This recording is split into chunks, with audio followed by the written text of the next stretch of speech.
first of all, it's okay to not know what you want to do. That's like the biggest lie about nobody, even like 80-year-olds, or like successful, CEOs, they still don't know what they're doing or what they want to do every single day. You can be sure of it one day and unsure the next, and that's just normal. Welcome to the Driven Young podcast with Byron Dempsey, dedicated to educating and inspiring the younger generation around entrepreneurship and practical life skills we aren't taught in school. Created for young people who seek direction in establishing their goals and passions. This podcast provides a platform for discussing the steps taken by professionals in their field related to handling finances, making money online, starting a business, growing a network, and much more. And now your host, Byron Dempsey. Welcome back to the Driven Young podcast. Today I'm joined by Demi Kotsoris, who specialises in the Millennial Crisis. She explores open conversations on millennial topics and educating millennials on different ways the modern world allows them to do things, aiming to empower them and take action. Her words, I understand businesses cannot keep up with the ever-changing digital world and believe that communication and transparency are shared as workplace values but not showcased in workplace actions. My research on millennials in the workplace shows how important community, being valued, flexibility and open communication are important for not only the mental health and well-being of employees but for all-round business success. Today we discuss the difference between millennials and Gen Z. For example, I'm not even sure which one I am. I kind of float in between the generations. We get into her story, what she does, why she does it, how she's able to run a business from her bedroom. We talk about what the Millennial Crisis actually is and what young people are facing nowadays, internships, travel, and much more. As per usual, the full video will be up on YouTube across my social media platforms, so feel free to check it out there and reach out to me. Otherwise, over to Demi. Excited to be here. Super excited. Kind of. Yeah, so we're actually virtually for our listeners, which is something I don't normally do, but you're currently in South America. And just before we kind of jump into some tactical stuff and we can learn from you, I'd just love to know a little bit more about your story, kind of what you did after high school and what you're currently up to. Yeah, cool. Well, I guess I was really crap at school. I finished with an ATAR of 69.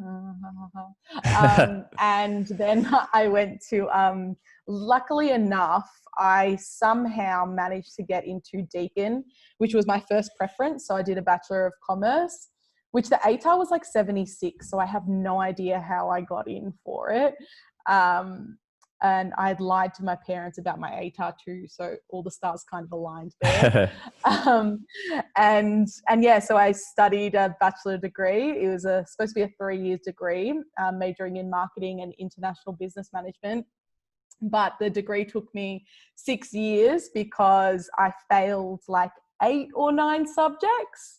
I just hated uni so much. It just wasn't for me. And because of that, in my first year of uni, I started working in social media.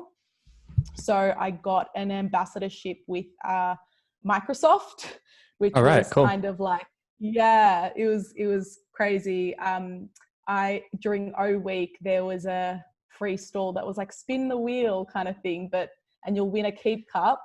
And they're like, put your email down. And because I had put my email down to win a free Keep Cup, Microsoft had this kind of ambassadorship program, and they used that list to send out a bunch of emails asking for people to apply for this thing.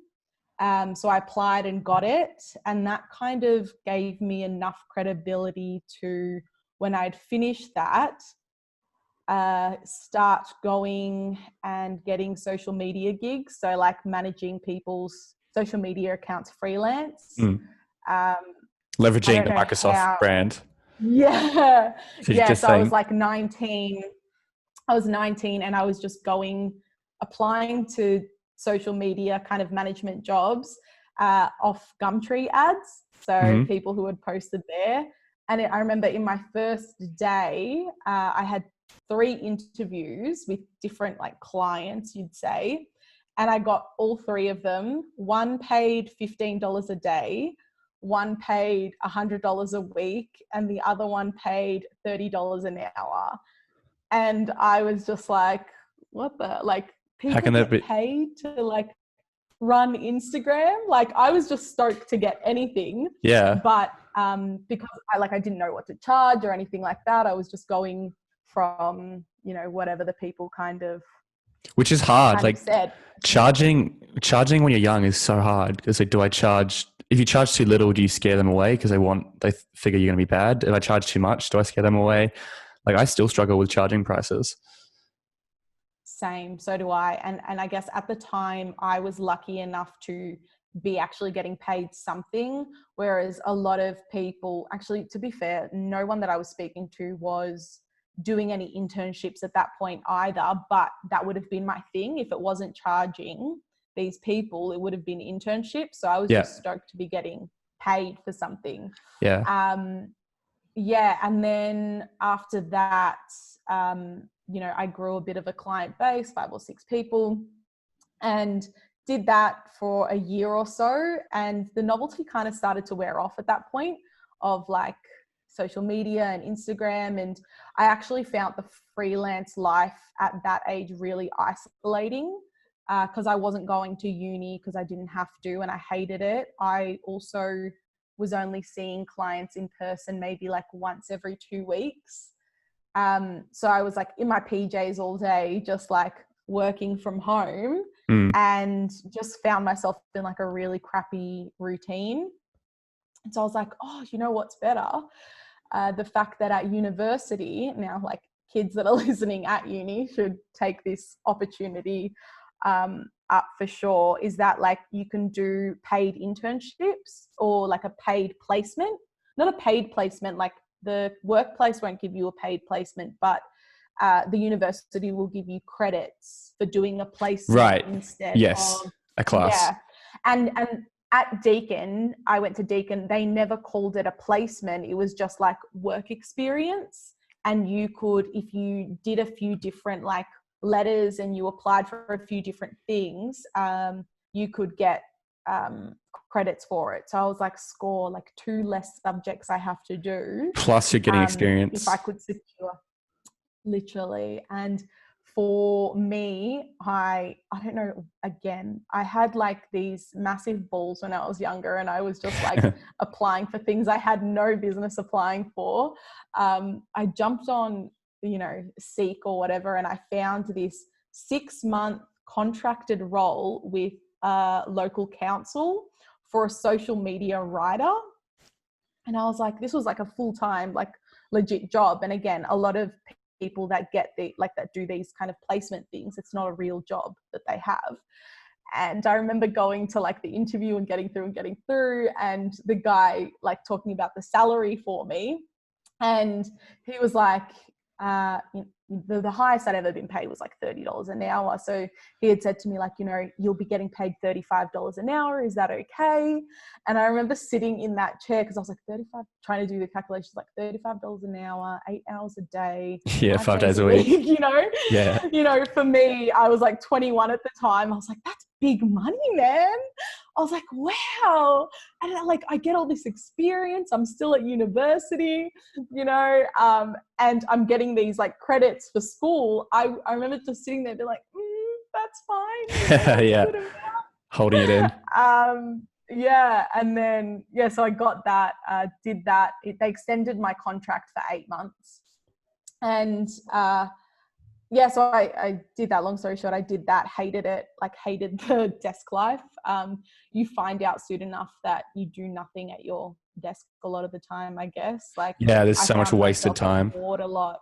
Yeah, it's insane. Much wasted time. And going from freelance, I was doing everything for my clients. And here, all they wanted me to do was literally social media writing.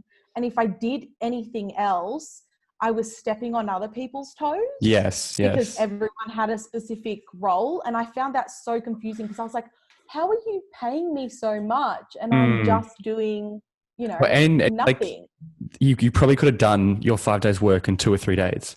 Easily. But because of 2 or 3 days for sure. But because of the structure of the way kind of society and the economy works, is it's 8 hours a day, 5 days a week.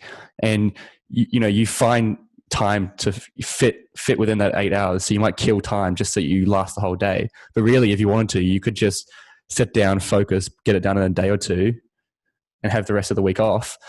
Obviously, that's probably not going to happen, but some companies are starting to push in that direction. But, for me, it's like, so long as you get your deadlines hit or whatever you need to get done, I don't really care how long it takes. Yeah, that's what I do with my team anyway. Yeah. So like, they've set amount of videos they have to get done. If it takes them 10 hours, it takes them 10 hours. Yeah. If it takes them 5 hours, I pay them the same either way. So the better they get and the quicker they get, the more money they're earning, essentially. Yeah. Yeah, no, and that's the way it should be. And that's what I learned from that job. I learned that. And then the next job, the job that I just quit, in the interview, I asked them, I was like, look, I feel like I'm a really productive worker. If I tell you I can get the job done in 4 days and I prove it to you, will you let me work 4 days a week? And I did. So the last 2 years of my work, I worked 4 days a week. Yeah, cool. And it was amazing. It was super for the business, for me as well, obviously. Yeah, exactly. Did you get that from a 4-hour work week? No, funnily enough. Because that's what he teaches people to do. Yeah. So I started listening to it when I left and I had quit already.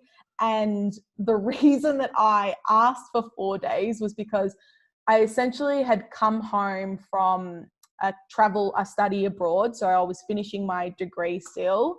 And I decided I wanted to get into like media. I had some like TV stuff I did, and I got to host like a Facebook Live series at one point. And so I really loved it, and it kind of opened my eyes into this new world. And I thought that's what I wanted to do, like apply for BuzzFeed and things like that. Sure, yeah. And I remember my dad called me one day and he's like, hey, like, when are you getting a real job? And I was like, oh, what do you mean? He's like, what you're doing now, like you're doing nothing, like you need to get a real job, like your time's ticking. I think I was like 22 at the time. And so I had applied for this digital marketing manager job, and I had no business applying for it. Funnily enough, I still hadn't technically graduated university. I had one subject left, but I told them I'd graduated. And I mean, one subject left, you're pretty much done. Yeah, sure. And so in the interview, I didn't care if I got the job or not. So in the interview, after I realized that they kind of liked me, I asked at the end, and I thought, I mean, what do I have to lose? And the idea for asking for 4 days was so that the 5th day I could pursue my, media dreams in terms of like trying to figure out what I actually wanted to do while I made some money. And it's impressive. Like as a boss, if an employee comes to you and says, hey, I can get the same amount done in 4 days and 5 days, they go, mate, really? It shows that you're a harder worker or you're more productive. There's a whole bunch of benefits for it as well. It could prevent you from burnout. It might mean that you stay with the company longer because you're not getting as burnt out. So if you're there for 4 days instead of 5 days. 100%. And it's also like better for them cost-wise. Like my work paid me, like I was on daily rates at that workplace. And it was like they just paid me 4 days a week instead of 5 days a week.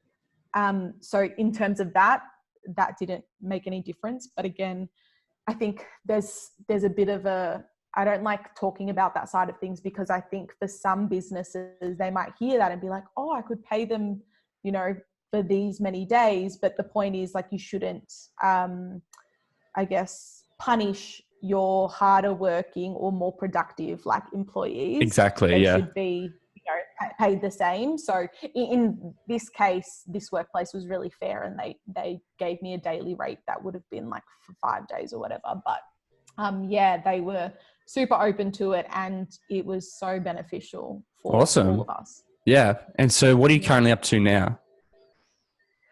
Yeah, so I quit my job in technically I quit in like June last year, and I finished in September and went on a kind of program called Nomad Academy. And during that 3 months, I found out a lot about, it was in South America. And during that 3 months, I found out a lot more about kind of remote work and like how I could essentially work and travel. This was supposed to be like my gap year that I never took. Sure. Yeah. And yeah, but I wanted it to be purposeful. And so because of that, I kind of documented my journey of this whole thing of getting to quitting my job through my podcast. And now I've actually secured remote work with a company called Safety Wing, who do like digital nomad insurance, like medical and travel insurance. So I work for them 20 hours a week, and that kind of just enables me to do extra things. And then the rest of the time, I pretty much am focusing on the Millennial Crisis, which is my like podcast and brand. Yes. Which is the reason I kind of brought you on, because obviously we have very similar topics and what we're talking about. And so sure. I guess, an obvious question, probably what any listeners are thinking right now is, what is the Millennial Crisis? The Millennial Crisis essentially is a term that I made up. And what I kind of defined it as was a privileged problem that consciously or subconsciously affects your mental health. So what I mean by that is, for example, I was in a 9 to 5. I worked 4 days a week. I was getting paid double of what a lot of my friends were getting paid. And I was just miserable. And that was because I was living a life or doing a job because, other people wanted me to, but it wasn't what I actually wanted to do. And because of that, I kept saying, oh, I'm so lucky to be here. I'm so lucky to be here. And if you don't kind of complain, or not complain, but if you don't deal with these small issues that you may have, they end up trickling and, creates a bit of a snowball effect. And then it really, like, a feeling of apathy, which is not wanting to kind of do much, can easily turn into like depression. And that's what's happening with a lot of millennials these days, is they're living the lives that, their parents want them to live, or society tells them they should live. And then people are telling them that they're so lucky in these things, so they feel like they shouldn't be feeling this way. And so they don't tell people to the extent of what their problems are actually, causing them hurt, Yeah, this is a really good point. I actually love this because, I'm all about perspective. And I think in Australia, especially, we have such an amazing opportunity and we're in such an amazing country. So complaining can also often feel like, I can't complain because I've got it so good compared to the rest of the world or compared to whoever. But at the same time, you make that point where it's like, you might be in a job, you're getting paid lots of money. You've secured it. You've been really lucky to get it. And so everyone around you is just like, stop complaining. You've got it so much better than us. Or, oh, no, you've got it so good. You're getting paid this much. You're doing this and this. And your parents are, saying all this stuff. And so you feel guilty for complaining or for feeling that you're not enjoying it. But really, you've just got to listen to yourself and understand, if you're not enjoying it, you're not enjoying it. And obviously, if you've been working a job for a year or two, you should be able to tell by now. The first few months is always a bit, I'm getting used to the processes and meeting people and stuff. Sure. But yeah, I think that's a really good point. And it's hard finding, I think, the balance between being appreciative of the opportunity we have, but also not being, influenced by everyone around you and not listening to yourself. And I think, like, it's not so much about like the complaining side. I think it's like the fact that, we feel, like you said, we feel like we shouldn't be feeling like this, and so we kind of suppress that. And then that's when it kind of creates that tidal wave. And then people can't deal, because millennials today are the generation with the highest rates of stress, depression, and anxiety, which is insane considering how privileged the majority of us are. Like, we have so much more access and opportunity than like ever before. So yeah, it's crazy. But at the same time, all this technology, like social media can be great, but it opens you up to so much comparison. I think a big reason people are sad is because they're comparing their life to the people they see on social media, and their life isn't like that. So they think, oh, I'm not as good. I want to be like that, but I'm not. And we all know the people, they're just showing the highlights of their life. They've got a lot more going on that we don't see. While we do have all this amazing stuff, and I 100% agree, it's all got a bad side, and technology definitely has a bad side. I've spoken about it a bit with social media in high school. Like, it's so crazy. Like, I'm not sure how much social media you had in high school when you were growing up. I'm so scared for the youth. Yeah, I mean, just like Snapchat and everything. I actually didn't. I had my Nokia like crappy brick until mid-year 12, which was like in 2012, which was really late. Yeah. And yeah, now I see like my younger cousins and stuff, and like the Facetune and all of the like crap that's on there. It's actually crazy. And it was one of the reasons why I started the Millennial Crisis too, was the whole premise in the beginning was with my like Instagram account. It was to kind of cut out the social media highlights. And even now, yeah, I'm scared for the younger generation when it comes to technology. I was just going to say, because I grew up with, I had everything, basically what the current generation has. That's what I had. I had Snapchat, I had Instagram, I had Facebook, all that on the iPhone. And it's like, I mean, in high school, it definitely does way more harm than good. And yeah, you can see why it leads, because, if you go to a party, if you don't get invited, normally you just don't get invited, but now you watch it on Snapchat, and then you watch it on Instagram, and then you watch it on, all the photos get uploaded. So you see everything you miss out on. And that's just like one example, but yeah, it's super dangerous.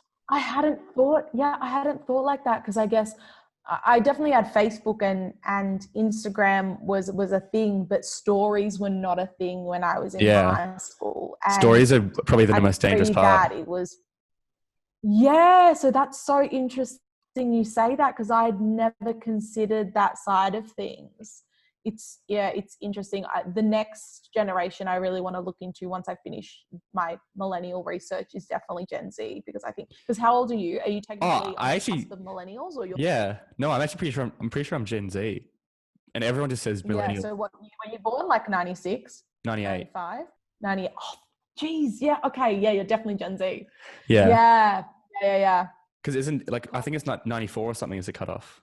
95 is the cutoff for millennials. Yeah, well, and I'm 94. So some people say 96 as well, but essentially like between the edge of both, there's a bit of a blend. Like, yeah. But everyone. I knew my sister a year and a half apart, and she's pretty much the same as me, but the technology she had in school, like she had laptops in high school, and I never had laptops in high school. Yeah, right. Well, same with me. Like my sister's got, now they just have their MacBooks in high school. And, we had these terrible Windows computers that we got given that were like $400 each, or probably less, like 100 or something. And we actually got to bring in our own computers like towards year 10 and stuff.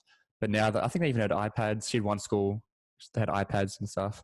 So yeah, it's pretty crazy. I think that's where technology is good, when you can use it when you're working, but social media in school is dangerous. 100%. Anyway, but I think millennials definitely, like people will call any young person a millennial, right? I feel like Gen Z, no one really uses Gen Z. No, not at all. Yeah, no one, not many use it. And also, like, I don't think people realize what millennials are, because like millennials are 30, like the oldest millennials 39 now. Yeah, I know. Millennials are pushing. Yeah, they're old. Yeah, they're getting pretty old. Yeah, for sure. So I think, with my podcast, like I really hesitated using the word millennial because I hated it. But I thought, if I hate something so much, maybe I can like twist it around and kind of make it. Not that I was embarrassed to be a millennial in that word. I just hate buzzwords. Yeah. Like, definitely. Yeah, we were talking about that the other day. Like the word triggered has become such a casual word people use nowadays, when it's like, it's supposed to be something like a veteran, when they hear a gunfire or something, gets triggered back to World War II or whatever. But now they'll just say it like it's nothing. It's just a buzzword. Yeah, literally. Yeah, another great thing the internet does. Yeah. So with your podcast, what sort of stuff, when you say millennials, do you mean literal millennials, like we just mentioned? So, what are we talking, like 24 plus, or do you mean any young people? Essentially, it's for any young people, really. Like I named it the Millennial Crisis again because I think then, like you said, like the word millennial means young people. Yes. And now I'm focusing my like research side on actual millennials. But again, the probably the younger side of it, like the oldest people I chat with are like 35 in terms of that kind of stuff. But it's just practical like advice on how to navigate like finding and like sticking to a career you love with all of the outside noise that you're getting from socials, your parents, society, all of that stuff, which is really hard to stop listening to. It is. And because I say this quite a bit, but I do know it's way harder for people who aren't in my situation, where my parents, they're pretty chill. They kind of say, oh, if you want to do that, then do it. They kind of let me do what I want to do. And I know there are people out there who like, they have to do a degree because their parents, and they can't get out of it. And it just seems so bizarre to me. And I almost don't know what advice to give them, because it's like, well, I haven't been through this. Like for me, it's just like, can't you just talk to your parents and tell them you don't want to do it? And they're like, no, I've tried. I'm like, it's just bizarre. Yeah. So like, do you know, what advice would you give to people who are, their parents are kind of forcing them down a certain trajectory? Yeah. First of all, I'd like to, like, that's like you have amazing parents to allow you to kind of enable you to do that stuff, because yes, I'm very lucky. The biggest problem, it is the biggest problem. And I have incredible parents as well. And they're so supportive in so many ways, but especially my dad, it was a real fight to even get him, funnily enough, to let me do marketing. So I went to university because I had to, like, there was no other choice. Despite no one else in my family graduating from there, I had to. And even after my kind of first year of hating it, I remember like going to my dad being like, this isn't for me. I'm doing work outside of it. I can get all this kind of stuff. I wanted to start my own business then. And my dad was like, no, you need a backup plan, because what a lot of that generation don't understand, what a lot of people's parents don't understand, is that for them, a degree meant a job. Yes. But for us, it doesn't. Yeah. And so advice I would say to those parents, to those kids, is to prove yourself in another way. It's kind of like asking your work for a 4-day work week. Like, for example, like Tim Ferriss says, like, ask them to trial it kind of thing. And see how it goes. So the same principle applies to like your parents in terms of that. So it's like, say to them, I'm going to defer for 6 months. I'm going to show you X, Y, Z. So like enroll into uni for the first 6 months, whatever. Do a study abroad. They're great. Like you'll have so much fun in that. That was my next topic I want to bring up, but yeah, we can talk about that next. But yeah, so like tell them that you want to defer for 6 months, and that's going to be a hard slog for a lot of kids anyway. Trust me, I hear you, I feel it. I tried it as well. My parents wanted me to do finance, and choosing a marketing path was like I was the devil child for doing that. Yeah, right. But once you kind of show them that you're doing something and you're passionate about it, and they see that firsthand, you'd be surprised as to what you can get away with after that. But the point is that you really need to make sure you know what your next move is. And if your next move is you don't know what you want to do and you need to kind of figure that out, then take like actionable steps to figure that out. And I said, people probably, if they listen to my podcast a lot, get sick of me saying it, but like travel, I think one of the worst things you can do after high school is, if you're confused and you don't know what you want to do, one of the worst things you could do is go to uni, because you're going to pick like a beige generic degree like business or finance, and just because you think, oh, that's going to open you up lots of opportunities, and it might in some cases, but as we mentioned before, a degree doesn't mean a job in today's economy, like it did back when your parents were doing their degrees. So that's why I reckon if you don't know what you want to do, if you know what you want to do and you're like, I want to get this degree and I want to get started straight away, sure. But if you're confused, taking a gap year, like 6 months, working for 3 months and traveling for 3 months, studying abroad or somehow going overseas, I think is super powerful. Like you just learn so much. 100%. And the key thing I use a lot in my podcast is calling it like an intentional gap year versus just going to Europe and partying for like 6 months. You know? That's a good point. It's making sure, because I hear like a lot of my friends did a Euro trip because that's what they felt like, oh, let's do a Euro trip. And a lot of them just went in with the wrong kind of mindset and just found no benefits from travel at all. And so I think it's really important. Obviously, if you're consuming content like yours, like if you're listening to Byron's podcast, then you're probably thinking along those same lines of like, I'm doing it to figure out what I want and I want to meet new people and see what's out there and all of that kind of stuff. But yeah, an intentional gap year, it doesn't even have to be abroad. It's just like, I'm going to intern, I'm going to volunteer my time. I'm gonna do all it doesn't, you could be, you could stay at your, wherever you currently are, you could just stay there and have a gap year because you can work, save up some money, and then maybe you could travel for a bit, or you could look for internships. Just as long as you remove the mindset that anything I do this year, as long as I'm trying to figure out what I'm doing, it's not a waste. Because people will look at like, hey, what have you done this year? Oh, I did this. And then I started working at Woolworths, and then I did this. They'll be like, oh, he's, versus my son who's at uni. And so on paper, obviously the uni person looks a lot better, but they might drop out in 3 years and now they're back to square one and you've figured out what you want to do. And so, yeah, I 100% agree. And it's cool kind of renaming it, because while the partying is fun, and I totally think you should still do that, it's not for sure. Not just all of people go and they'll just, the whole reason is just partying for ages and ages, when I think you can do both. I think you can figure it, do stuff and then also party at the same time. Yeah, for sure. I mean, in saying that, like, it's not going to be it's not boring at all, but like, I think a lot of people like go to places and then they like, you hear about people going to Europe and they just speak to Aussies. Like they meet people that are like just, and it's like, and you come back and you're like, oh, what was the culture like here? What was the food like? And they're like, oh, we just like just pasta everywhere, or like pizza everywhere. Cause like Italian food is like global, you know what I mean? Yeah. Anywhere you go, you can still eat it. And you're just like, but you didn't get the idea of the culture. You didn't see how other people live. And they're the things that help you decide on what you want to do, or what, why you want to make money, because you want to help other people, or, put some time into other things. Like there are so many like strange lessons you'll learn from traveling with your eyes kind of open versus just... Yeah.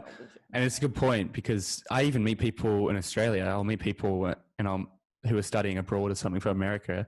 And I'm like the first Australian they've met, and I've been here for like 3 months, because they came with their whole, like, their whole school organized it. So they've got all their American friends or whatever country they're from. And I was like, oh, really? Like, why are you even here then? Like, what was the point of coming here? Like, I mean, obviously Australia and America are pretty similar. They're not that culturally different like Europe is, whereas different language, different style of living. But 100%. And so that's actually cool. So what do you call it? An intentional gap year? Yeah, an intentional gap year. I mean, I don't have like the name, but like essentially I always make sure I put the word intentional there so that people just know, like, I don't know, intention has been a really kind of big thing for me especially over the past like 6 months, even just like waking up in my day and being like, I work remotely now. I have no one to answer to. Like, I need some kind of intention for today. Is today 100%. like a day where I'm working? Is today a day where I'm traveling? Is today a day where I'm just literally being a 25-year-old on a gap year and going out tonight? And like, it's so important to have intention. It is, like, because I'm the same as you. I don't answer to anyone real. I mean, I've got my clients, but I don't have like a boss. If I wanted to, after this interview, I could sit on the couch and play PlayStation for the rest of the day. Like, I don't have that accountability of a job where it's like you have to be there at 9 and you leave at 5, which, people will sound, oh, that sounds amazing. And it is, but at the same time, it's really hard because you need to be really disciplined. And intention, I have my intention for the week, and then I have each day, like, what are the 3 key things I need to get done today?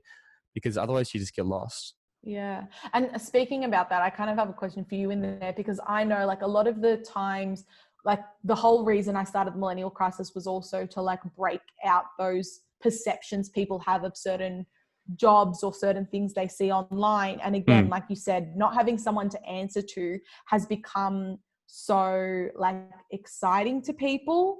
And that's why like there's so many people that want to be entrepreneurs. But like from the research I've done, a lot of like young people don't actually want to be entrepreneurs. They just want to be part of a community and they want to feel like they have a purpose in things. Yes. And so, because like entrepreneurship, one, is really lonely. Freelance work is really lonely. And it's really hard to say self-motivated. The way that I do it best is when I have someone else who is freelance or someone else, like, because you have no one to bounce your ideas from, you know, you have nobody to answer to, like you said, you know, so it can be like uni where did you go to uni? No, I didn't. Or school or whatever. Yeah. Where you have a deadline and you do your client's work the night before because you know you can get it done in that time and it's only going to take you 2 hours to do. So like you can get it done in that last minute time frame. Like, instead of the week you had to do it, you know? So yeah, it's definitely not for everyone. So yeah, I guess that's what the kind of things that you can start learning in a gap year. Yeah, 100. And I agree with everything you just said in terms of, because entrepreneurship has become very sought after, like with this idea of not being able to bounce ideas off. Like I love that. And that's why, like, if I was to start a business again, I'd love to do it with like a business partner, and you could kind of do it together and work a bit together. The point you made about millennials want like a purpose and a community to be a part of, I've heard that quite a bit. We've talked about it on the podcast. Like millennials and Gen X, we should say, will prioritize. Obviously, they want money, but up to a certain point, like instead of getting a raise, they'd rather have some sort of way to contribute to a cause or contribute to the business, or do something other than money. And a lot of older generations struggle to comprehend that. They're like, what do you mean? If I just give you more money, you'll be happier. But that's not how our generation's kind of growing up. Like if they'd rather contribute to doing a climate change or doing something that can help. Yeah, so the people that I speak to in my podcast are people that have probably just started in the workplace and they're already feeling like they don't want to be there. And so what I speak to them about is, okay, you need to make money right now before you can build your kind of escape plan to do what you want to do. But in that time, instead of it draining your life, and if you're sitting at your desk for 5 hours a day doing nothing, figure out a way that you can find purpose in your work, even if it's outside of the actual task you're doing. For example, when I worked at a council as a social media writer, what I ended up doing, which was not part of my job role at all, but it gave me purpose and meaning, and it allowed me to actually talk to people versus being stuck at my desk all day, was I went and offered up my social media knowledge to like the wider council. So I was in the like comms department. So I went over to like the education department and like there was like a preschool department and stuff like that. And I was like, this is ways that we can spread your message more, or these are different things that we can do for you. And those people like appreciated it so much because they had no clue and no one was there to help them. But also it gave me a purpose because I was like, oh, I'm helping people. The knowledge I have is valued and useful. And it got me through like the last few months that otherwise probably would have just like killed me even more. Yeah. And you make a good point there about how you need to work in this job so that you can kind of build up your plan and start earning some money. Because if you've got, rent to pay and you start something, you're not going to be earning money. You're going to be losing money for the first good portion of it. So you've got to have that plan in place. For sure. Yeah, it's one thing I always think about because like I was always lucky. I lived at home. Yes. Like, until I literally just left now, and my parents, I didn't have to pay for rent or food. And so I was lucky to always be a really good saver too, so that when I decided I wanted to take this gap year, I had enough money for a year, to be able to stay in decent places and stuff too.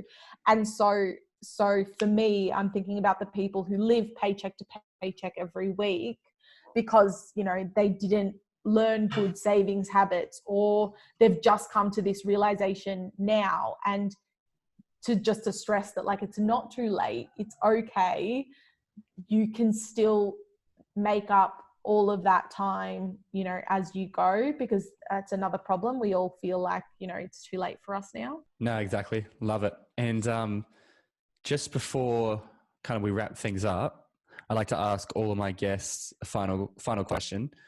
And it's just, what would your number one piece of advice be for the younger generation? So kind of people, Gen X essentially, who are just, finishing high school, figuring out what they want to do, entering uni, entering the workforce. What advice would you give to them?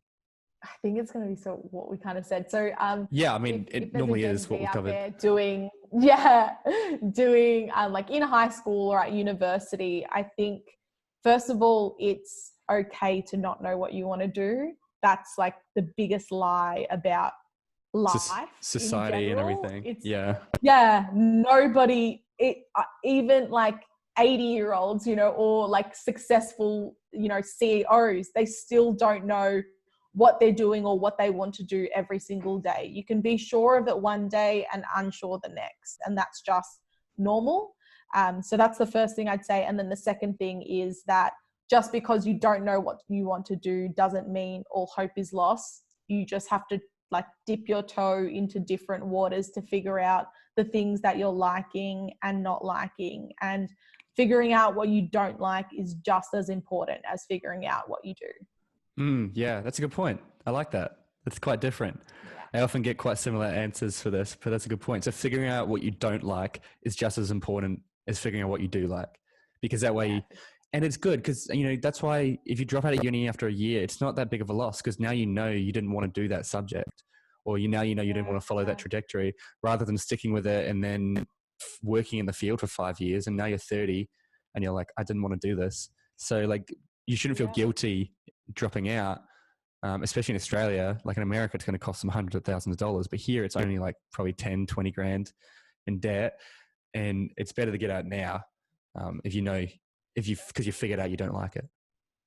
100%. And also like for me, like working in hospitality jobs, working in retail, doing like contracted jobs or part-time jobs, volunteering, like do it all. Be an Uber driver, like do whatever, figure it out.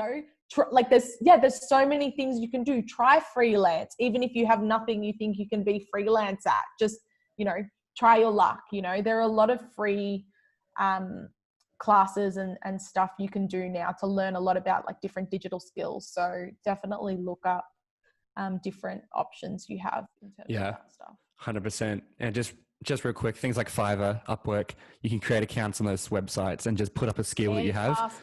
Airtasker. Just say, hey, I'm good at this. Do you want to pay me for it? Obviously make it more official. But if you're a designer, you can do designs on there. If you like making music, you can make music on there. Whatever it is, you can find kind of a way to make money through these little platforms. But well, Demi, thanks so much for coming on. And just for any listeners out there who want to find out more about you, where can we find you? Instagram, LinkedIn, what's the best place to kind of find out a bit more about you? Perfect. Thanks so much for having me, first of all, Byron. And if anyone wants to kind of see what the Millennial Crisis is, LinkedIn is Demi Kotsoris and Demi Kotsoris on Instagram as well.